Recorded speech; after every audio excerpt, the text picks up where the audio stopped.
ഞാൻ ഒരു കാര്യം എന്താ അറിയോ, ഈ മലമ്പുഴ മണ്ഡലത്തിലാണ് ഇത് കുറച്ച് കൂടുതൽ പ്രശ്നം. കേരളത്തിൽ പല ഭാഗത്തും ഉണ്ട്. ഇപ്പോൾ വാളയാർ മുതൽ കല്ലടിക്കോട് വരെയുള്ള പ്രദേശത്ത് മലനിരയാണ്. സ്വാഭാവികമായും ഈ വന്യമൃഗങ്ങൾ ഇറങ്ങി താഴത്തേക്ക് ജനവാസ കേന്ദ്രത്തിലേക്ക് വരികയാണ്. കുറേ കാലമായി അതിനിപ്പോൾ കുറച്ചൊക്കെ ഫെൻസിങ് ഇട്ടിട്ടുണ്ട്, സോളാർ ഫെൻസിങ് ഇട്ടിട്ടുണ്ട്, കുറേ മറ്റേ ഹാങ്ങിങ് ഫെൻസിങ് ഇടാനുള്ള പരിപാടിയായിട്ട് പോവുകയാണ്. ഇതിനൊക്കെ സാമ്പത്തികപരമായ ഒരു പ്രശ്നമാണല്ലോ. എങ്കിൽ പോലും ഈ പ്രദേശത്തിനൊരു പ്രത്യേക പരിഗണന ലഭിച്ചുകൊണ്ട് അത് ചെയ്യാൻ വേണ്ടി പോകുന്നുണ്ട്. അത് ഇന്നലെയും കൂടി മിനിസ്റ്റർ ഓർമ്മപ്പെടുത്തിയതാണ്. ഈ RRTക്ക് പോകാൻ വണ്ടിയില്ല എന്ന് പറഞ്ഞ് MLA ഫണ്ടിൽ നിന്ന് ഒരു വണ്ടിയുമായി കൊടുത്തിട്ടുണ്ട്. അപ്പോഴും ഇത്രയും ദൂരം കവർ ചെയ്യുക എന്നുള്ളത് ഒരു പ്രയാസകരമായ പ്രശ്നമാണ്. എങ്കിൽ പോലും ഇതിനൊരു ശാശ്വതമായ പരിഹാരം കണ്ടാലേ ആ പ്രദേശത്ത് താമസിക്കുന്ന ആൾക്കാരെ സംബന്ധിച്ചിടത്തോളം മനസ്സമാധാനത്തോടുകൂടി യാത്ര ചെയ്യാനും കിടന്നുറങ്ങാനും പറ്റൂ.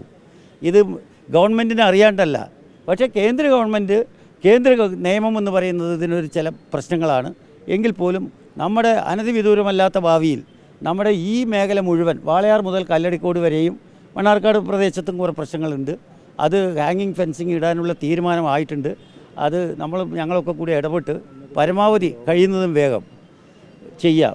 പിന്നെ ഈ വിഷയവുമായി ബന്ധപ്പെട്ടുകൊണ്ട് ഉത്തരവാദപ്പെട്ട എല്ലാവരുടെ ശ്രദ്ധയിലും ഞങ്ങൾ പെടുത്തിയിട്ടുണ്ട്, ഇനിയും പെടുത്തും.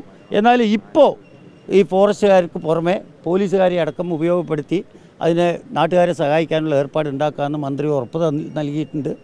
വീണ്ടും ഞങ്ങളൊന്ന് റിമൈൻഡ് ചെയ്യാം. നിലവിലെ നാട്ടുകാർ പറയുന്ന പോലെ വനംവകുപ്പിന്റെ ഭാഗത്തുനിന്ന് ഒരു വീഴ്ച സംഭവിച്ചിട്ടുണ്ടോ ഈ കാര്യത്തിൽ? അത് ഞാൻ പറയട്ടെ, അവിടെ മാത്രമല്ല. ഇപ്പം നിങ്ങൾ നോക്കിയോ, CC സ്കൂളുണ്ടല്ലോ കഞ്ചിക്കോട്, ആന ഒരു സുപ്രഭാതത്തിൽ കയറി വന്നു. അവിടുത്തെ മുഴുവൻ വിളയും അവിടെ അവരുണ്ടാക്കി വെച്ചതൊക്കെ നശിപ്പിച്ചിട്ട് പോയി.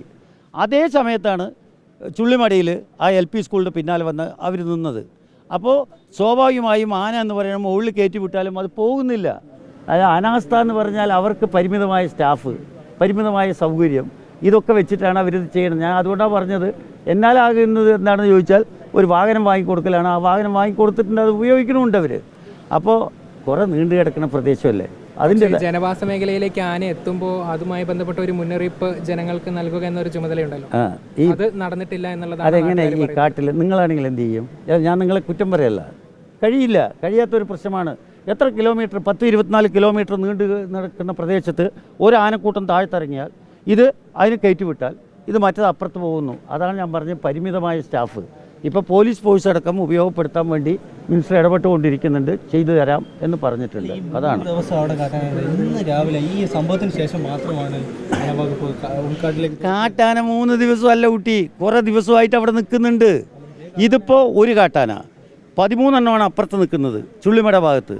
അപ്പോൾ ഈ കാട്ടാനകൾ ഇങ്ങനെ കയറുക ഇറങ്ങുക അങ്ങനെ ചെയ്യുന്നുണ്ട്. എന്തായാലും അനാസ്ഥ ഉണ്ടെങ്കിൽ ഇനി അനാസ്ഥ ഉണ്ടാകാതിരിക്കാൻ ഇപ്പോൾ DFOനോട് സംസാരിച്ചിട്ടുണ്ട്, ഉന്നതതല മീറ്റിംഗ് വിളിച്ചിട്ടുണ്ട്. അപ്പോൾ അതിനുള്ള ഏർപ്പാട് ഉണ്ടാക്കാൻ വേണ്ടിയുള്ള ശ്രമം നടത്തും.